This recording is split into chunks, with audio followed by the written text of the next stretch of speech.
Well, this Friday, some of the biggest names in Hollywood who are native Texans will be at the Willie Nelson's Luck, Texas for this year's Texas Film Awards. So it's really a chance to not only honor Texans in film and television, but also raise some money for the Austin Film Society. And joining us this afternoon is Holly Herrick, and she is with the Austin Film Society. Thank you so much for being here. I'm so happy to be here. Thanks for having me. Okay, so before the show, I was scrolling through the website and I said, wow, these are some pretty big names. Let's run through the honorees and how they were selected. That's right. Jonathan Majors is our rising star this year. He stars in Creed 3, which is out this week in cinemas. So it's pretty amazing that he's coming back to Texas the day that Creed 3 is out in cinemas. We are thrilled. We are so excited to honor him. We have a big Hollywood producer being honored this year who lives in Fort Worth, Texas. His name is Michael DeLuca. He's the chairman of Warner Brothers Picture Group. He's behind big movies like the last Bond movie. He produced films by Paul Thomas Anderson, like the recent Licorice Pizza. He produced The Social Network, which a lot of folks know. He's been nominated for a bunch of Oscars. And then we have some hometown heroes, John and Janet Pearson. Janet Pearson is the longtime director of the South by Southwest Film and now Television Festival, and is just stepping into a director emeritus role, so it's high time she's honored. And she's married to John Pearson, who is known as a producer's rep and for producing the first films of some amazing independent filmmakers like Kevin Smith, who made Clerks, and like, of course, our hometown Richard Linklater, who's behind Slacker and Dazed and Confused. And so we'll be honoring them.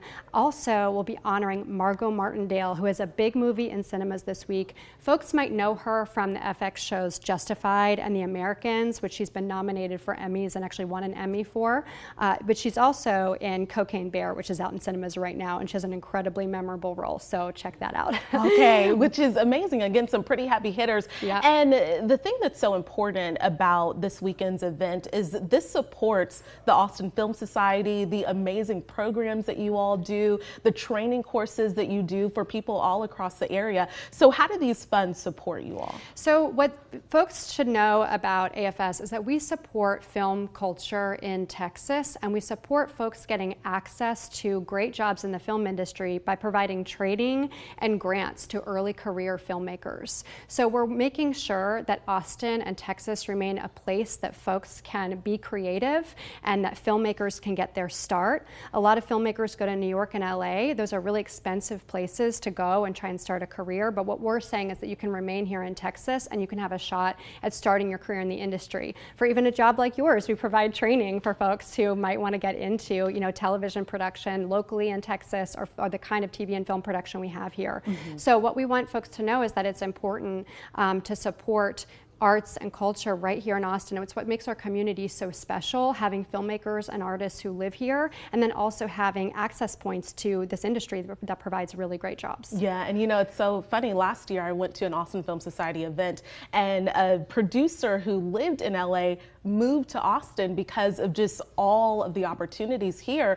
Are you seeing that happen more and more often? People getting trained here, maybe they leave, but maybe they come back. Are you able to retain? Yes, Austin has become such a thriving center for film production, and we have all kinds of production here. We have independent feature films, we have commercials, we have studios coming in and making big television shows here. So we want to support that and keep that going. It's great for the economy, it's great for creatives and local jobs, but we also have a really networked film community, and people find that this is a really friendly place to get their start, and finding others and creating a big network is really critical to having a thriving industry and culture here. Okay, Holly, thank you so much. And of course, we have more information about the event and the Austin Film Society on our website at kxan.com.